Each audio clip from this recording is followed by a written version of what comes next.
Hello दोस्तों, नमस्कार। आप सभी का स्वागत है new life line YouTube channel पर। श्रीमद् भगवत गीता एकमात्र ऐसा ग्रंथ है जो मनुष्य को जीने का सही तरीका बताती है। श्रीमद् भगवत गीता में मनुष्य जीवन की प्रत्येक समस्या का समाधान मिलता है। बहुत ही साधारण भाषा में अगर कहे तो भगवत गीता उत्तर है। दुनिया के हर प्रश्न का, हमारे जीवन से जुड़ा ऐसा कोई प्रश्न नहीं जिसका जवाब भगवत गीता में भगवान श्री कृष्ण ने ना दिया हो।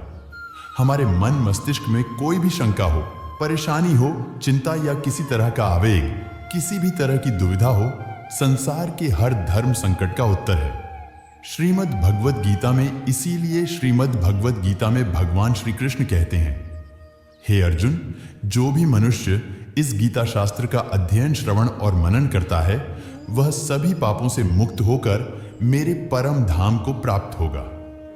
उसे सुख, शांति और सुकून भी मिल जाएगा। साथ ही जो जीवन में वो करना चाहते हैं उन्हें वो सब कुछ मिल जाएगा।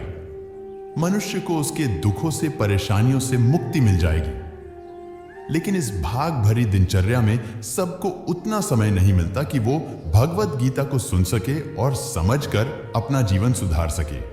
इसलिए आज का वीडियो आपके लिए पूरा सुनना और समझना आप सबके लिए बहुत जरूरी है। इसलिए आराम से हेडफोन लगाकर इसे सुबह और रात को सोने से पहले जरूर सुने। साथ ही अपने चाहने वाले लोगों के साथ अवश्य शेयर करें। तो चलिए आज के वीडियो को शुरू करते हैं। भगवान श्री कृष्ण कहते हैं, किसी भी व्यक्ति से अत्यधिक लगाव हानिकारक होता है, क्योंकि लगाव उम्मीद की ओर ले जाता है और उम्मीद दुखों का कारण बन जाती है। हर इंसान में सफलता प्राप्त करने की क्षमता होती है। वह अपना हर सपना पूरा कर सकता है, मगर हर कोई सफल इसलिए नहीं हो पाता है क्योंकि वह तुरंत सफल होना चाहता है या फिर आधे में ही हार मान जाता है। इसलिए अगर आपको सफल होना है तो धैर्य रखिए और निरंतर मेहनत कीजिए। जिस तरह प्रकाश की ज्योति अंधकार में भी चमकती है, ठीक उसी तरह सत्य भी चमकता है। इसीलिए मनुष्य को हमेशा सत्य की राह पर ही चलना चाहिए। मनुष्य अपने जीवन को सरलता से जी सकता है, पर फिर भी वह कभी सरल जीवन नहीं जी पाता।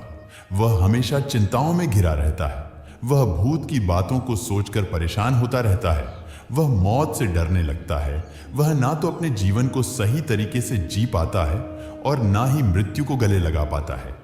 ईश्वर से कुछ मांगने पर ना मिले तो उससे नाराज ना होना, क्योंकि ईश्वर वह नहीं देता जो आपको अच्छा लगता है, बल्कि वह वही देता है जो आपके लिए अच्छा होता है। अगर कोई आपको ठुकरा दे तो बुरा मत मानना, क्योंकि वे वास्तव में आपकी कीमत ही नहीं जानते। हमेशा शांत रहे। इससे आप अपने जीवन में खुद को बहुत मजबूत पाएंगे, क्योंकि लोहा ठंडा होने पर ही मजबूत होता है, मगर गर्म होने पर उसे किसी भी आकार में ढाला जा सकता है। किसी विपत्ति के समय आपको यह 7 गुण बचाएंगे: आपका ज्ञान, आपकी विनम्रता, आपकी बुद्धि, आपके भीतर का साहस, आपके अच्छे कर्म, सच बोलने की आदत और ईश्वर में विश्वास। अर्जुन को भगवान कहते हैं कि हे मनुष्य, तुम अपने आप को भगवान को अर्पित कर दो। यह सबसे उत्तम सहारा है। जो इसके सहारे को जानता है वह भय, चिंता और शोक से हमेशा के लिए मुक्त हो जाता है। गीता के अनुसार किस्मत का लिखा आपसे कोई छीन नहीं सकता। अगर ईश्वर पर भरोसा है तो आपको वो सब कुछ मिलेगा जिसके आप हकदार हैं। किसी के वर्तमान को देखकर उसके भविष्य का मजाक मत उड़ाओ, क्योंकि समय में इतनी शक्ति है कि वो कोयले को भी धीरे धीरे हीरे में बदल देता है। गीता में श्री कृष्ण कहते हैं कि जो मन को नियंत्रित नहीं करते हैं उनके लिए वह शत्रु के समान कार्य करता है। किसी के वर्तमान को देखकर उसके भविष्य का मजाक मत उड़ाओ, क्योंकि समय में इतनी शक्ति है कि वो कोयले को भी धीरे धीरे हीरे में बदल देता है। गीता में श्री कृष्ण कहते हैं कि जो मन को नियंत्रित नहीं करते हैं उनके लिए वह शत्रु के समान कार्य करता है। वह व्यक्ति जो सभी इच्छाएं त्याग देता है और मैं और मेरा की लालसा और भावनाओं से मुक्त हो जाता है, उसे अपार शांति की प्राप्ति होती है। जिस मनुष्य के अंदर ज्ञान की कमी होती है और ईश्वर में श्रद्धा नहीं होती, वह मनुष्य जीवन में कभी भी आनंद और सफलता को प्राप्त नहीं कर पाता। ईश्वर ने हमें जो कुछ भी दिया है वही हमारे लिए पर्याप्त है। घमंडी मनुष्य का वंश, वैभव और प्रतिष्ठा तीनों ही चले जाते हैं। विश्वास ना हो तो रावण, कौरव और कंस को देख लो। चुप रहने से बड़ा कोई जवाब नहीं और माफ कर देने से बड़ी कोई सजा नहीं। जिस मनुष्य के पास सब्र की ताकत है, उस मनुष्य की ताकत का कोई मुकाबला नहीं कर सकता। हमारी व्यर्थ की चिंता और मन का भय एक ऐसा रोग होता है जिससे हमारी आत्मीय शक्ति बिखर जाती है। मनुष्य को जीवन की चुनौतियों से भागना नहीं चाहिए और ना ही भाग्य और ईश्वर की इच्छा जैसे बहनों का प्रयोग करना चाहिए। इस दुनिया में कोई भी पूरी तरह से सही नहीं है। हर किसी के पास कमियां और अवगुण होते हैं। इसीलिए लोगों की अच्छाइयों को देखते हुए उनके साथ अच्छे रिश्ते बनाएं। भगवान श्री कृष्ण कहते हैं, क्रोध करना बुरी बात है, लेकिन जहां जरूरत हो वहां दिखाना चाहिए। नहीं तो गलत करने वालों को पता ही नहीं चलेगा कि वह गलत कर रहा है और वह हमेशा आपके साथ वैसा ही करता रहेगा। ईश्वर कहते हैं, दिल खोलकर सांस लो, अंदर ही अंदर घुटने की कोशिश मत करो। कुछ बातें मुझ पर छोड़ दो, सब कुछ खुद ही सुलझाने की कोशिश मत करो। उचित समय आने पर सब सही हो जाएगा।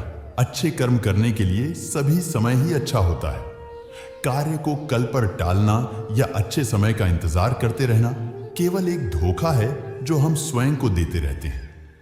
आप जब से अपने कर्मों का आनंद लेने लगेंगे तो समझो आपने पूर्ण को प्राप्त कर लिया, क्योंकि वह कर्म आपकी आत्मा को संतुष्ट करता है और आपके जीवन को अर्थपूर्ण बनाता है। कभी कभी हम अपनी सफलता और सुख के समय बहुत आत्मसंतुष्ट हो जाते हैं और हमारा घमंड हमें गलत दिशा में ले जाता है। हम भूल जाते हैं कि जीवन में आगे बढ़ने का सफर निरंतर चलता रहता है और बुरा समय तो कभी भी आ सकता है। सफलता के समय हमें ओवर कॉन्फिडेंट नहीं होना चाहिए, बल्कि हमें अपनी सफलता को हमेशा धैर्य और संवेदनशीलता के साथ स्वागत करना चाहिए। हमें याद रखना चाहिए कि समय कभी भी पलट सकता है और हमें तैयार रहना चाहिए सभी परिस्थितियों का सामना करने के लिए। जो व्यवहार आपको दूसरों से अपने लिए पसंद नहीं होता, वैसा व्यवहार आपको कभी भी दूसरों के साथ नहीं करना चाहिए। किसी इंसान की मीठी बातों का यह मतलब नहीं होता कि आप उसके लिए खास है।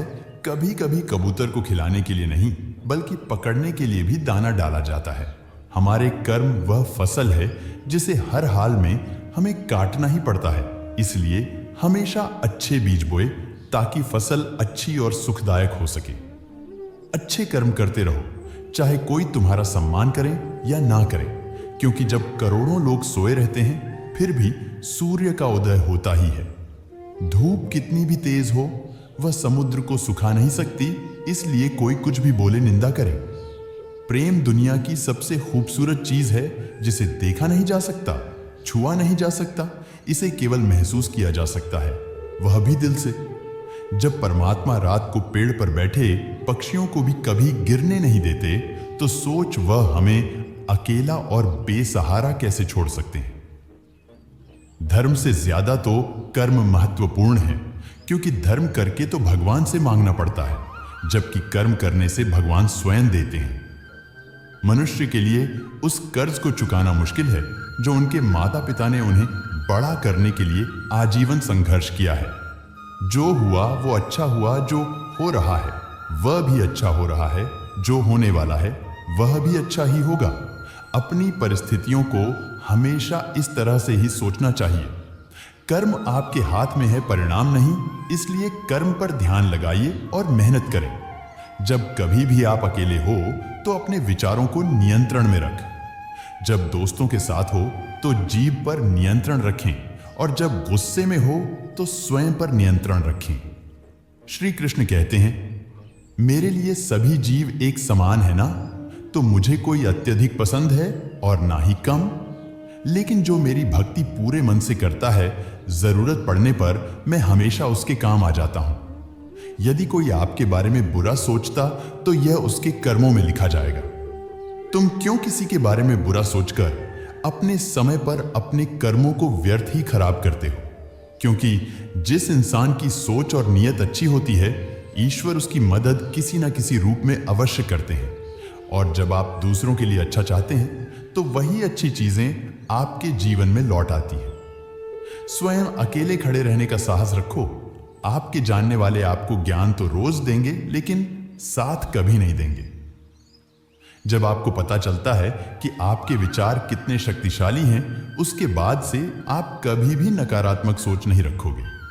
हमारे पास हमेशा समय होता है, हमें समय का सही उपयोग करना चाहिए ताकि हम अपने जीवन को सफलता और सुख की दिशा में आगे बढ़ा सके। आपके झूठी बातों पर तो लोग आपके वाहवाही करेंगे और वही लोग आपकी तबाही का कारण भी बनेंगे। इसलिए हमेशा सत्य बोलना चाहिए। ईश्वर हम सबको एक ही मिट्टी से बनाते हैं। बस फर्क केवल इतना है कि कोई बाहर से सुंदर होता है तो कोई भीतर से खूबसूरत होता है। आप कितने भी अच्छे कर्म कर लें, लोग सिर्फ और सिर्फ आपकी बुराइयां ही याद रखेंगे। इसीलिए लोग क्या कहते हैं, इस पर ध्यान मत दीजिए और सदैव अपने कर्म करते रहे। हमारी मुश्किलें इतनी बड़ी नहीं होती जितना हम उन्हें सोचकर बड़ा बना लेते हैं। स्मरण रहे, परमात्मा का साथ हर मुश्किल को आसान बना देता है। ईश्वर कहते हैं, किसी को सजा देने से पहले कुछ देर तक रुक जाए और याद रखो, अगर तुम किसी की एक गलती माफ करोगे तो मैं तुम्हारी 100 गलतियां माफ कर दूंगा।